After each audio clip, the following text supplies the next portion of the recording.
We are continuing our On the Road show this week, where we're talking to leaders of color of pivotal organizations at this essential time in history and of social change. This week, we are at Condé Nast Them to talk to Meredith Talusan, who is the editor of Them, about the power of images in social change, whether or not it be the image of Malcolm X at a window, Gloria Steinem burning her bra, or Marshall Johnson and Sylvia Rivera at Stonewall. Images are powerful in social change. And so we are excited to talk to Meredith about the intersection of fashion, beauty, and power at this moment in history. So thank you so much for joining us. Oh, I'm really glad to be here.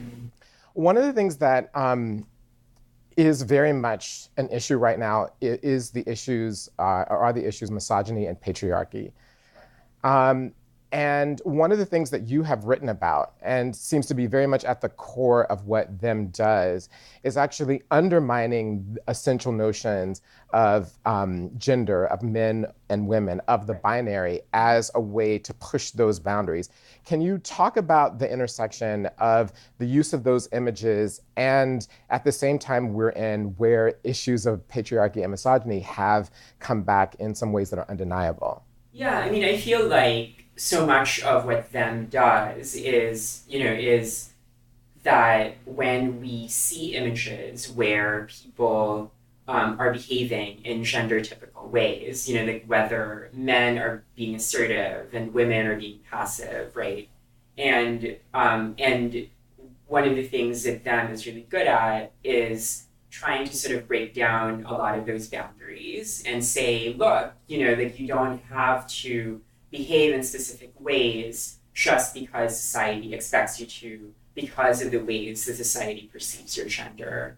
And I think that, I hope that that's a really empowering message, right? Just because I feel like gender oppresses not just women, right? Even though that's been kind of like historically important for us, it also limits a lot of the ways in which people who live through the world as male behave and view themselves and the way that society views them. Mm-hmm. Um, One of the things that is also key to understand about Them is that it's formed within this period of social change. That is to Sure. say that at the moment of the ascension of Donald Trump, during the election of 2016, and since, Them has come into existence and has grown even as the political climate has changed. What is it like to run an organization that is essentially, in some ways, at odds with where the dominant culture is, but is finding a way to thrive in that?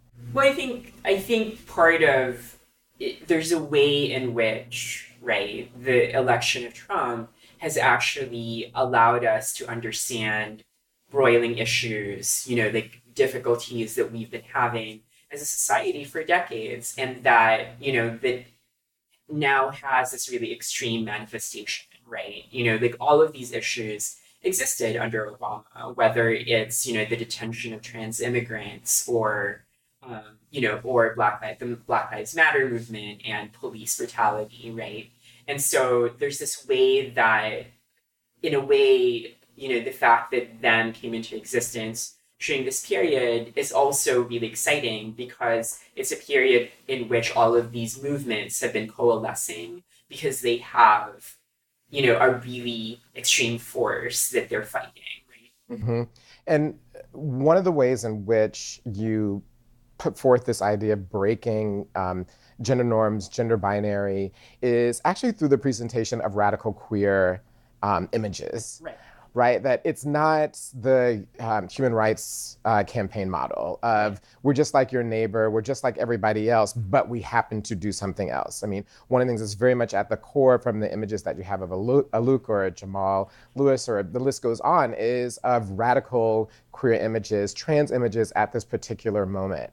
And so why was that a deliberate choice? I happen to agree with the choice. I actually think that Yeah. it's the way to go, but And I mean, for me, like one of the important aspects of that is that I don't think of radical images. You know, it's like the images are radical from the perspective That's of right. mainstream America. Yeah, of course. You know, but from our perspective, these are the images of our friends. That's These exactly are the right. images of people that we support. And so one of the key differences between, you know, between trying to sort of like play this respectability politics game of saying, oh, like we can only present queer people when they look like straight cis people, is for us, it's like, no, like we want to, you know, we want to change society, not change ourselves in order to fit society, right? And I think those images do play a really important role in trying to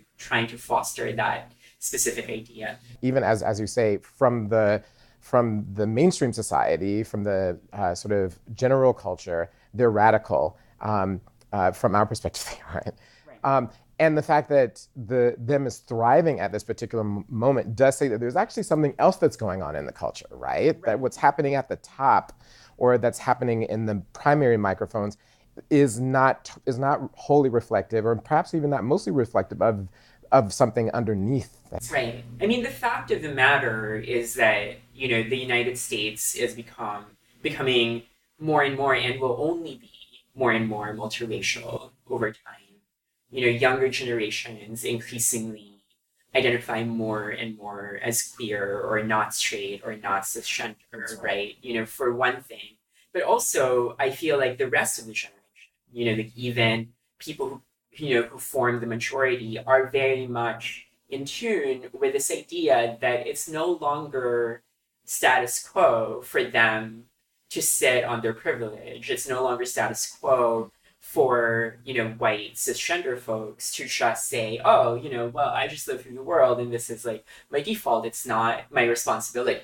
How, you know, whatever other, you know, social justice ills there are in the world. one of the important things I think are the people that actually lead organizations, right? So as editor, you bring your life to this. And one of the ways and reasons that you have this perspective is that, as you said, you have gone through different iterations yourself in terms of starting out identifying as gay and then identifying as a cis woman and then moving much more broadly into sort of a queer space and queer identity. And so in some ways, the lens is actually informed by your life. Right. So I'm wondering what's the balance for you, or what's the thing that you've learned about your own journey that you want to make sure is communicated through the choices that you make as editor? Yeah, I mean, I feel like it's really funny because people ask me, you know, things like, oh, like how do you make editorial decisions?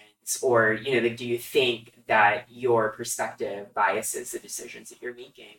Well, of course it does, and it has, and it does for the entire media industry, right? You know, like somehow when it's a white man who is an editor and makes these decisions, it's considered default. It's considered, oh, like they're just reflecting society. Well, thank you so much for taking the time to sit down with us and to give insight into what is just an on fire digital cross platform community that is exciting, not only from a journalistic standpoint, but from a fashion, beauty, image standpoint. It's a thrill to be able to meet you and to sit down with you and to have us talk about what probably in many ways is the future of journalism, is what you're doing. So thank you so much. It's an absolute pleasure. Thank you. Thank you. Thanks for joining us.